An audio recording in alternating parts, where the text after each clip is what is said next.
welcome to the first episode of To the Last Drop.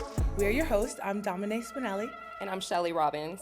So what are we talking about today?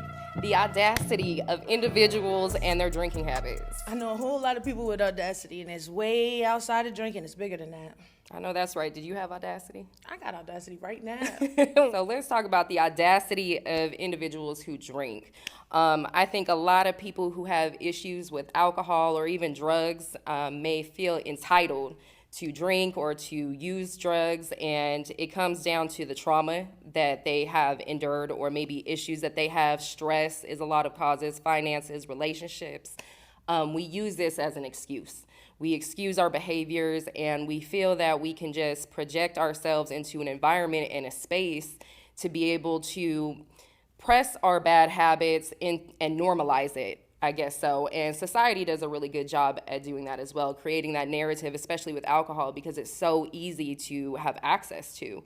And we create this dialogue that, you know, we could just walk out and walk into the world each day, wake up, and we feel like, hey, you know what, I need a drink to get through the day, or I'm stressed out, let me get that shot. Or after hours, at happy hour, before I go to sleep at night, we need to wind down. Or Friday nights, there's so many different reasons that we use to be able to drink or use drugs, especially drinking though, and that's my DOC, and I believe that's Domine's DOC as well. And it just comes down to having the audacity, because it really does affect you in the long run, and then the individuals in your life as well. Agreed. And ironically enough, what I find with alcohol is there's never a bad time to drink. Like, it's one of those things that you can literally do all day long, from mimosas in the morning to a shot at lunch to your wine before bed. Like, it goes all day long. Yeah, there was times I had the audacity to just drink right at work, that I didn't even wait for lunch. A lot of individuals who have a drinking problem or a usage of drugs or alcohol, and honestly, this could really come down to any type of behavioral habits. There's gambling, there's sex, there is food. There's so many things that we could use and place and put in this void. But with alcohol, because it's so accessible and because society has normalized it so much, we have made it fun. And I think individuals who have unhealed wounds, such as myself and Domine, we tend to create an excuse behind why we're drinking. And I know for myself, I was a functional alcoholic. I was very insecure, depressed, anxiety-ridden. I could be manipulative, selfish. I mean, these are traits of those who use, right? And although from the surface, I looked like I had it together, I could go to work, I'm a single mother, I could take care of my children, but deep down inside, I'm full of turmoil. And because of that, I used alcohol to kind of numb the sting in it, whatever I was feeling, to go about my day, but that built up over time, and a lot of individuals do that. So and I say trauma, like I've dealt with a lot of trauma, but it could just be everyday stress factors, your finances, your relationships. You could just be stressing out at work, your career. A lot of times money is the number one stressor in anyone's life. So if that is even affected in any way possible, we may want to escape. So any emotions, that empty feeling, just anxiety, depression, however have you, to just normalize, feel normal in society, we're numbing that pain to be able to walk through life. At least that was my experience. And I think if people identify what the issues are in their life and be able to work through that instead of running to that bottle, then they won't feel so entitled. And that kind of goes into a victim mentality. It's like, oh, you know, I went through this, so I'm going to go ahead and pour me this shot, or I'm going to throw this drink back before I head into work just to take the edge off. And we create this entitlement behind that because we've been through something. And at the end of the day, we're responsible adults, and we have to show up in the world as we are, and we have to put the excuses aside. I wanted to take a minute to define the word audacity. So audacity is defined as the willingness to take a bold risk. It is also defined as rude or disrespectful behavior. So for the first definition, the willingness to take a bold risk, oftentimes I found that when I was using, it was because like I had to put on a show. It was that feeling of like, I'm not going to be exciting if I don't take this drink. The problem with that was and this is what we seek for people to understand via the podcast, is that there's a limit to that. If that's how you feel inside, okay, so be it. But we live in a society to where you go out with the intention of getting effed up. Let's get trashed. Let's get plastered. For 7 years straight, every Friday for sure, I would pull up with the bottle and we're gonna drink this whole thing to the last drop. That's how I got the name. We're gonna do this to the last drop. And it was like, and it happened every weekend.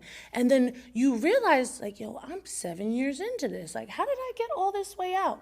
And it was all in the name of being fun, taking that bold risk. The thing with that bold risk, though, is it's a slippery slope to where you get to the second definition of being impudent, I think is the word.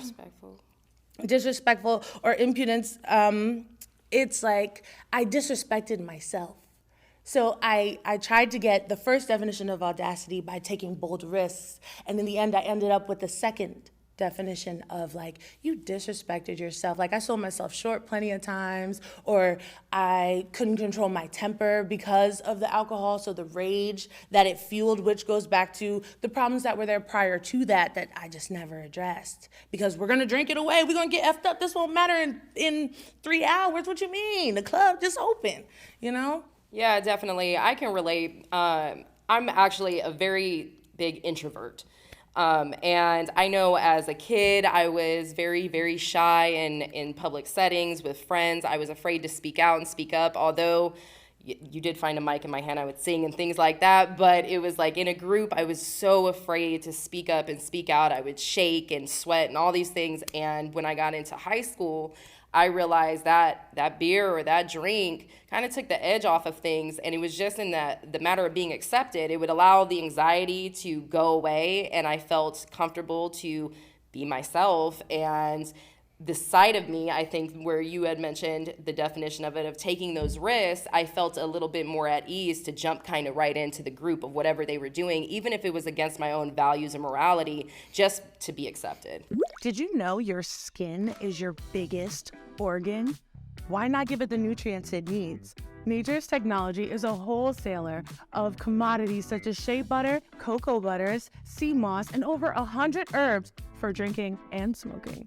They also make natural body care products such as shea butters, deodorants, lip balms, and sugar scrubs. They also specialize in holistic herbal teas, as well as party-starting herbal root drinks, mocktails, guaranteed to make the night a great one. Check them out on Instagram and TikTok at Nature's Technology 1 or on Facebook at Nature's Technology. You can also give them a call at 1-800-545-2906 and tell them To The Last Drop sent you.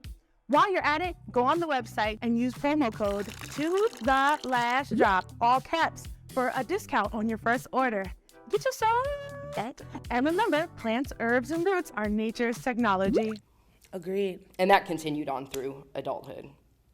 Yeah, I found that my drinking got worse once I started doing stand-up comedy, because they tell you, oh, just take a drink, it'll take the edge off. Like, I already wasn't afraid to grab the mic, but once I got into the space and I saw how many people would show up and they're like, oh, we're here for you, that brought the anxiety on. So then everyone around me, my team, would be like, oh, just take a drink. And I'm like, yeah, sure. And they would buy them for me, which was it was a blessing at the time, but in reality, not all blessings, Sometimes when you win, you really lose. Sometimes when you lose, you really win. Yeah. So it would be like, okay, well, if I brought 10 people out, at least 2 of them are going to buy me a shot before I get on this stage. And I was drinking before I left the house.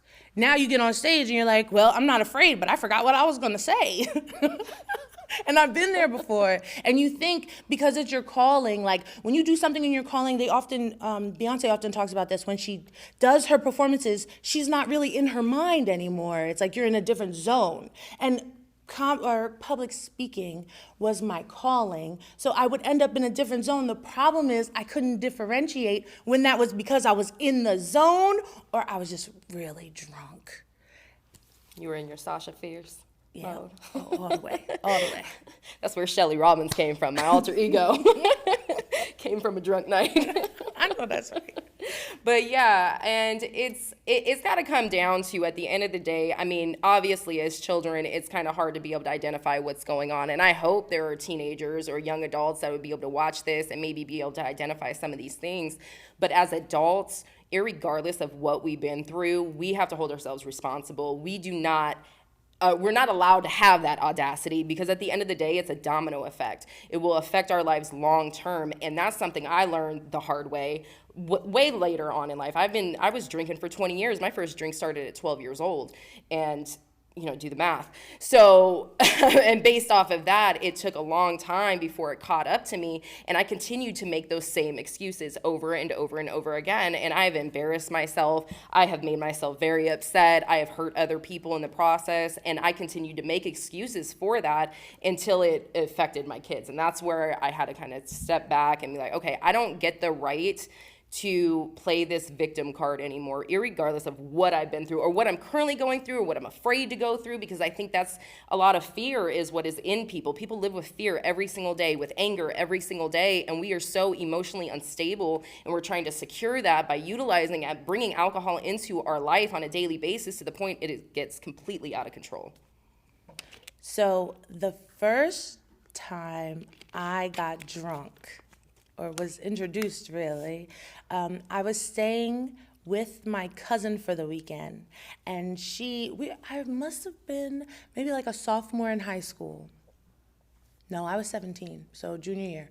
And she had a friend who was older. He was going away to college, so they had a party for him. He was from the islands and everything. So we go, and they have all the rums you can imagine, and they're like, here, drink this, drink this, drink this. And we're like, yeah, what? They're giving us drinks. And they're like, yeah. And we were walking. It was not like we were driving or anything. So we just start going. Well, that night went on. So there was an after party after the party after the after party. And we kept going. It never slowed down. And because we were young and dumb, we were mixing bad. So there was brown liquor, there was vodka, there was all kinds of colors. By the end of the night, and this was back in 2011, that's when they had the good Four Loko. Like the original Four Loko, and if you know what I'm talking about, you know what I'm talking about. We end up at the after party playing Four Loko Pong. We're already drunk, playing Four Loko Pong. And I think it was the watermelon, it was the green one, the watermelon flavor. So we playing Pong, needless to say, I lost real bad. And by the end, I had to call my other cousin to take me home. She drove me home, and I remember walking on the grass to my room window, and I was so trashed that I didn't want to go through the front door. So I tried to get in through the window, but I couldn't feel my arms anymore. So now I'm standing in front of the window, I'm like, I can't feel my arms, what am I gonna do? And I'm crying. So my cousin comes out, she opens the door, gets me in the house. I go in the house, and at the time I was sharing a room with my sister. I go all the way to my room, I'm stumbled around. She's like, you're drunk. I'm like, yeah. So I'm laying on the bed, and the room is going in a circle, and it won't stop. So I turn over, and I puke all over the floor. Oh, man. When that happened, my sister went and got my mom, and my mom was like, you still going to work tomorrow? And at the time, I was working at McDonald's. So they made me walk to work the next day, hungover, smelling like watermelon Four Loko, because the smell sticks. There's a lot of sugar in that. The smell was sticking, and I walked all the way to work. I get to work, somebody orders something with a hash brown, and I almost threw up out the drive-thru window. That's the story of my first time getting drunk. Well, mine wasn't as exciting as yours. Definitely was not that exciting. So my first drink was at 12 years old. So we're going back to 99. Whew. Yeah, decade before that one. And I was with my cousin. So I'm the oldest out of my siblings, and I have an older cousin. She had moved to Las Vegas. That's where I'm originally from. And she had just moved to Vegas. She was 19 at the time with her boyfriend, and I was just super excited to be around her, that preteen age. So I'm like, yeah, I want to hang out with my big cousin. And things like that. So I remember going to her house and I hung out with her for the weekend or something like that. But I just know that I remember where I was standing in this apartment and she poured herself a drink. It was Jack and Coke. And I kind of looked at it and she saw me looking at it like if I was curious, and she poured one up and was like, "Here, you want it?" And I was like, "All right." And I remember sitting there like with this cup in my hand and I could smell it, like this Jack. It was so strong. And I remember what that tasted like and everything still to this day, that first sip of that first drop. That's kind of where it began. I don't believe I got intoxicated the first time I drank, but that was definitely the first drop of alcohol in my system. It didn't take much long afterwards, though, to find myself in an oblivion in a lot of different circumstances. I know shortly afterwards, I was drinking with a friend. I'll tell you guys this story. I was drinking with a friend at her house with her mother as well. Yeah, it was fun. And we were all drinking and partying, and this time I might be about 13, 14, same with the girl, and we were drinking out straight from the bottle. Music is playing, and I think like the bottle was set to the side or something like that, and her mom came up and she like grabbed it and she said something to me. She called me out of my name, and I responded back disrespectfully as well. And my friend came over and it became a physical altercation. She came over, hit me.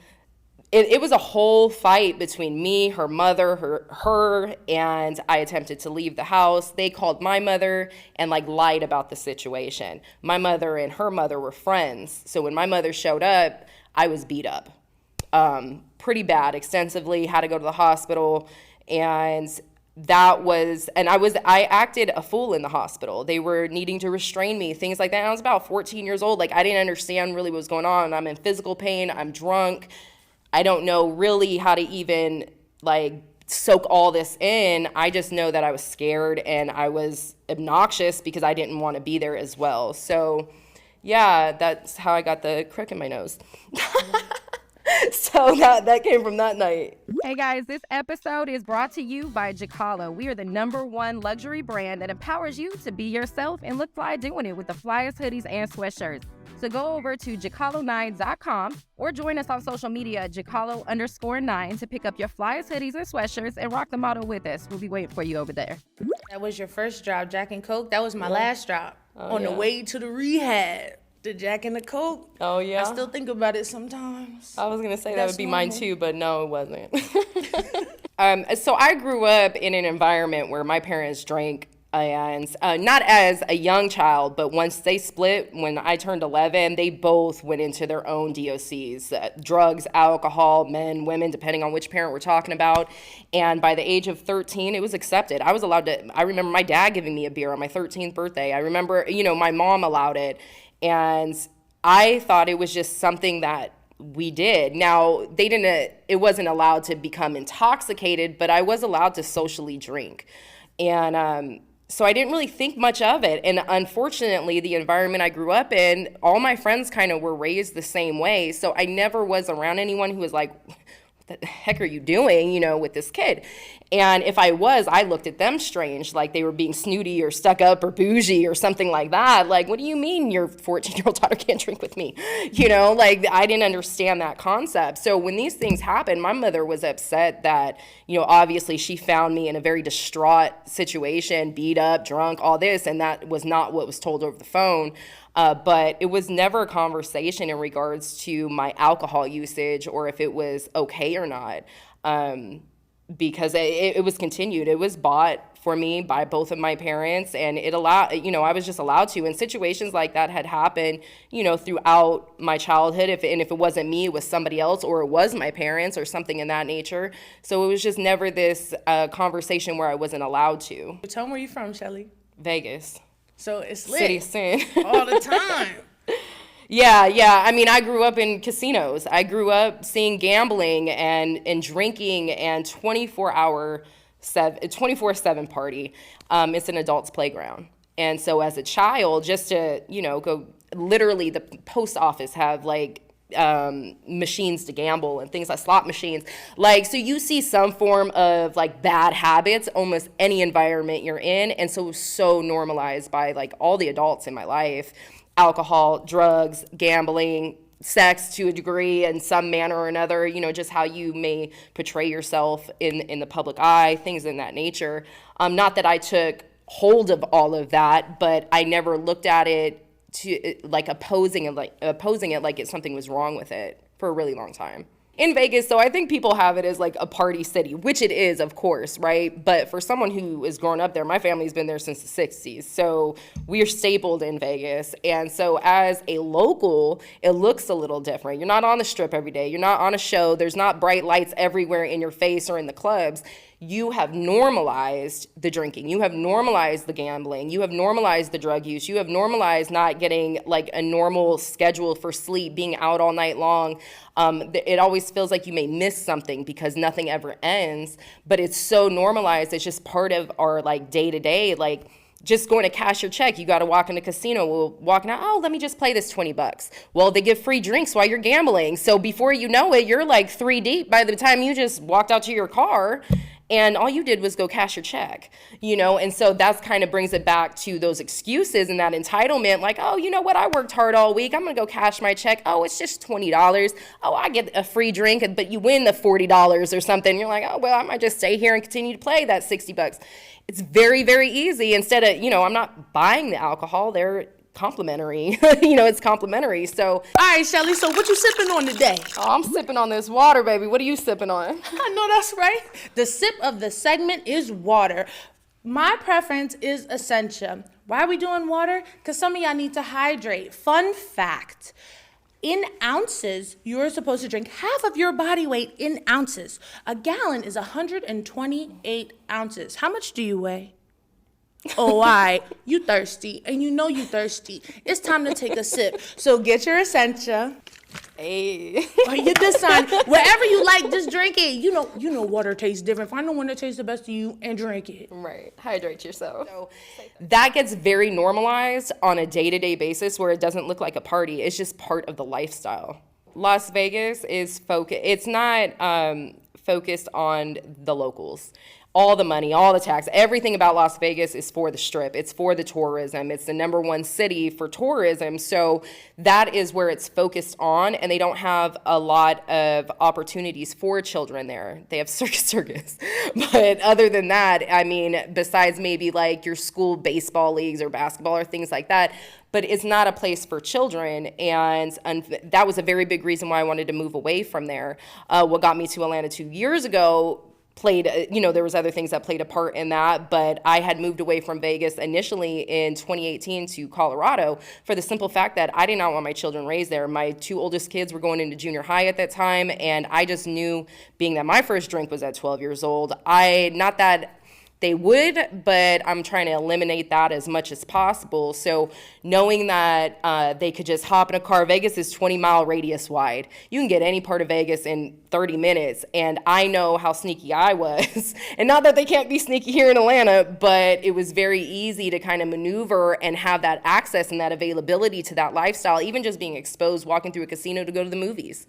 You know, things like that. I want them to see something bigger than just throwing your life away and having bad behaviors and habits and trying to normalize that because you're seeing everyone around you doing it. I didn't want that to be normal. Like, if they see it, it's because, you know what, we're celebrating something, or it is a party weekend. You're going to Las Vegas, that's what you're doing, but it's not part of your day-to-day life. I think in sobriety, that was one of the hardest things to deal with, was losing the audacity.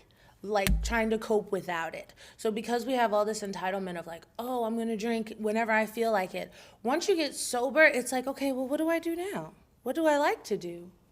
Sober, when I was going to the grocery store drunk, like you don't even do that sober. So one thing that I learned in rehab in particular was that everybody has a story and they all sound different. And I learned in rehab to empathize with people, you know? You don't end up in that space for no reason, and nobody should judge you for how you got there. Your circumstances, a lot of the times, especially as young as 12, you didn't choose those. you didn't make those decisions. You know, it kind of just happened to you.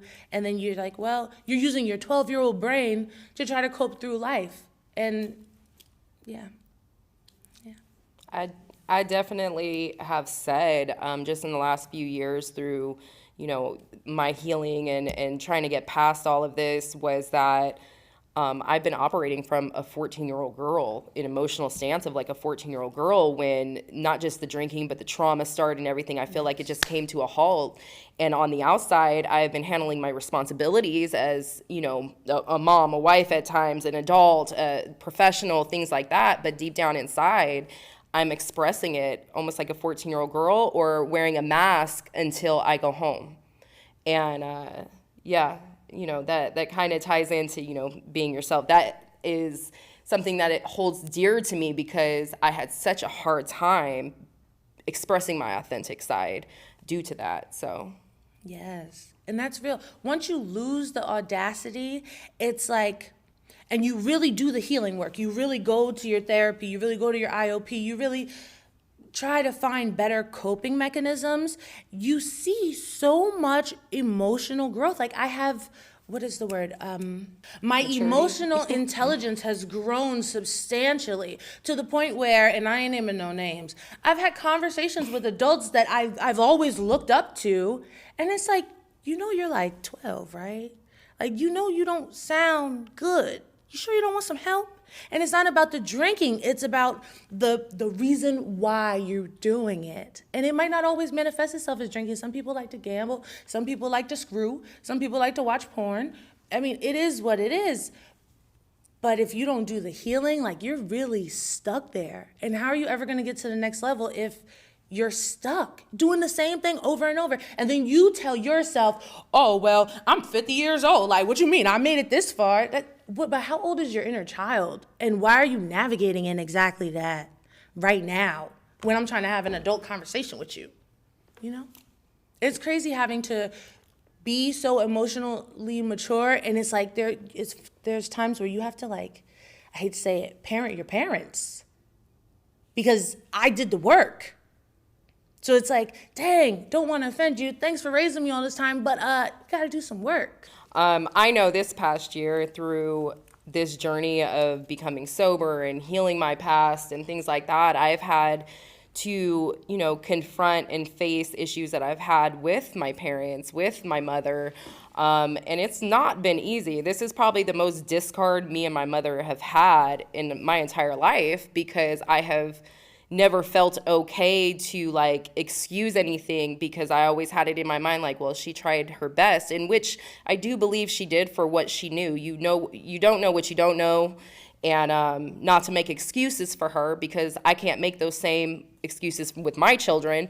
But I always had this level of, like, understanding and not allowing her to, like, carry a guilt, but that placed that guilt on me from a very young age, when not just the alcohol usage, but the trauma, it was my fault because I was this rebellious kid. But in actuality, I just didn't have rules. I didn't have discipline. I didn't have structure. I didn't have guidance. I didn't have these things. So here I am, like, stumbling through life as this little girl, because I have a 15-year-old daughter. So I look at her and I'm like, we're so much alike, but we are so very different in regards to, I think the level of having to handle life as if you're already an adult. And that's kind of where I was by that point, but not knowing how. And so this past year, I have really had to, like, face those demons and have conversations with my mother, and even, like, create a distance between her and I at times, just so I can work through that without her implementing her own emotions, because this isn't about her anymore. They say you're born looking like your parents' decisions and you die looking like yours.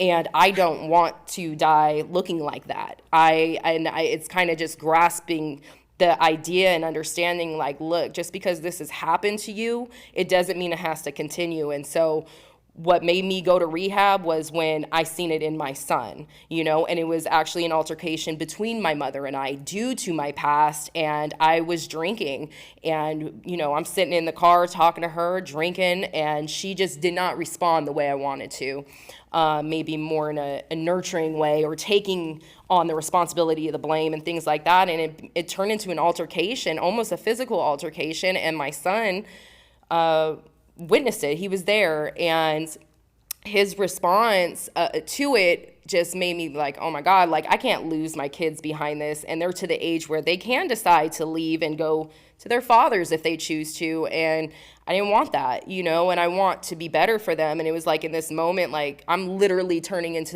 to her in that degree, continuing to create trauma in my own kid's life.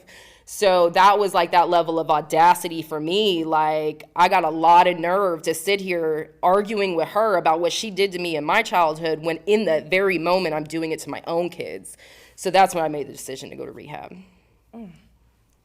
Preach. That was beautiful, Shelly. I felt that. It's strange because for us to live as far apart as we do, it's ironic that, and we have totally different lives. Our situations since going to rehab are very similar in terms of, like you said, that you took space away from your mom. I've literally taken what I called a mommy detox, and my mom was infuriated.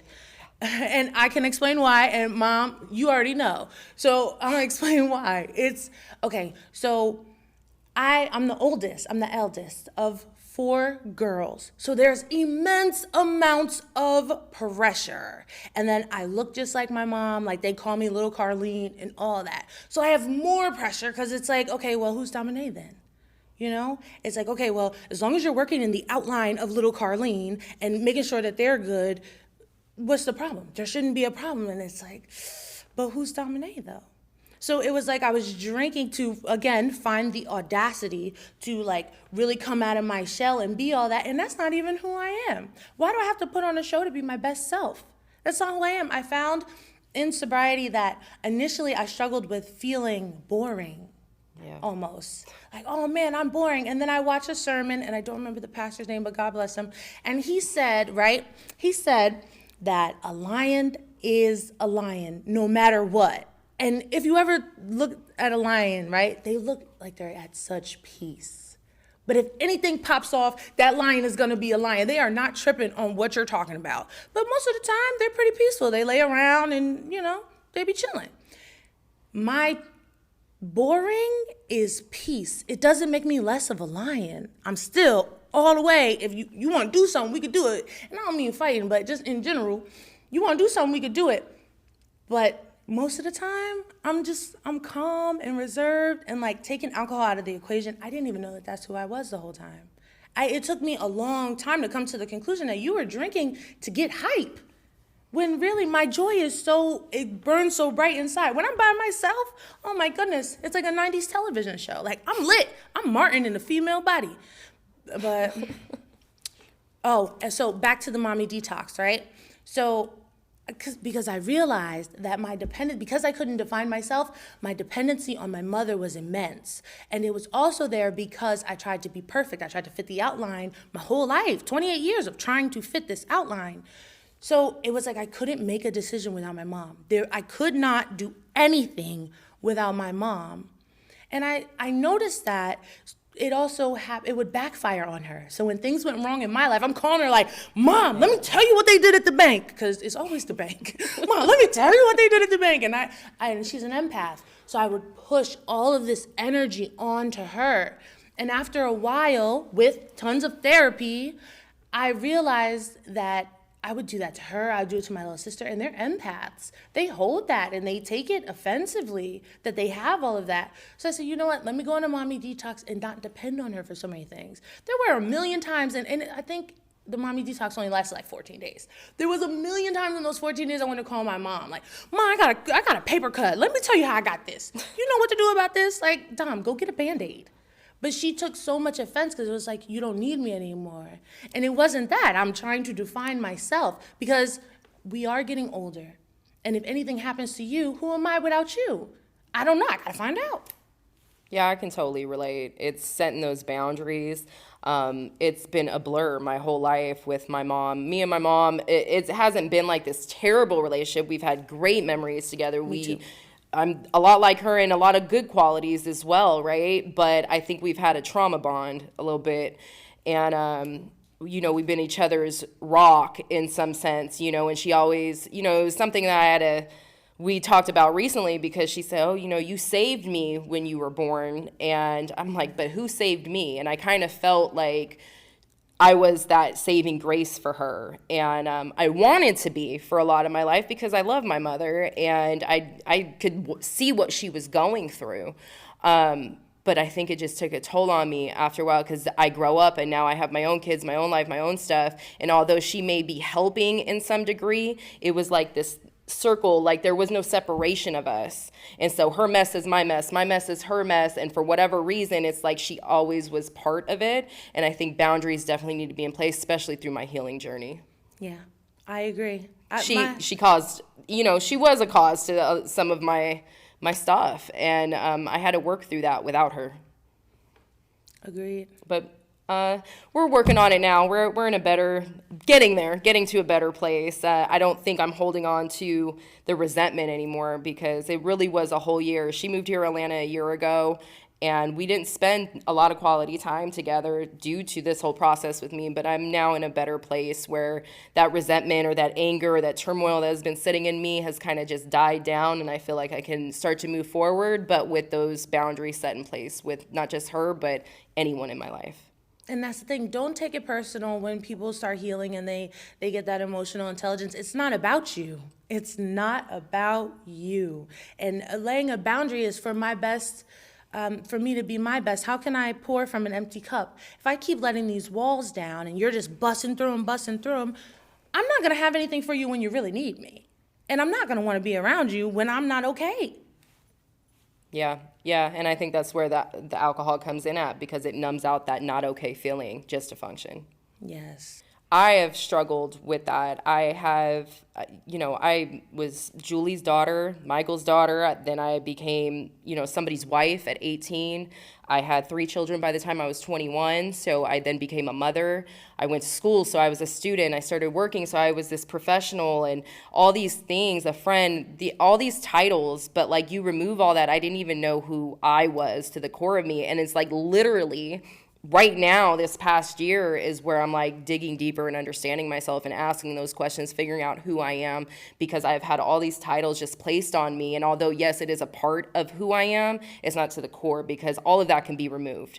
It's not something I wish, but God forbid, everyone could disappear. And then I'm here, and who am I? What do I stand for? And so that's where I'm at, trying to figure that out right now. Yes. And you're the only one that's stuck with you. Yeah, there's no escaping you. You are with you 24/7 until the day you die. So, I would suggest to get the audacity to figure out who you are. To figure it out. And in order to, even with your children, right? Mm-hmm. When you tell them to clean their room, like you have to, in order for you to get something new, you have to clean up the space that you already have. Right.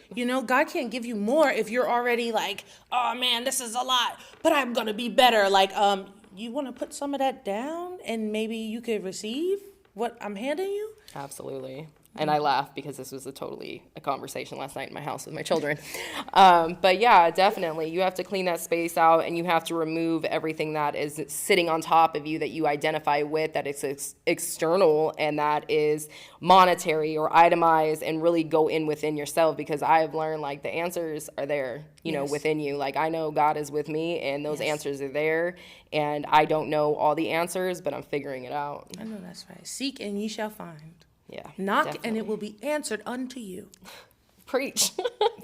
I would say the last drop to take home with is to get rid of all the excuses. Get out of your own way. You don't have the right to act a fool. You don't have the right to be drinking or smoking or doing whatever it is that you're trying to do to escape your life, because at the end of the day, you can't escape yourself. You have to face yourself. So the sooner you be able to do that, the sooner you're going to be able to walk through sobriety and have some sense of who you are.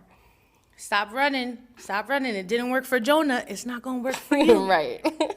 Okay, guys, that's all we have for this segment. If you liked what you saw, heard, felt, please be sure to like, comment, and subscribe, and hit the notification bell so you can get updates on all our future episodes. We look forward to seeing you again. Bye. Thanks, guys.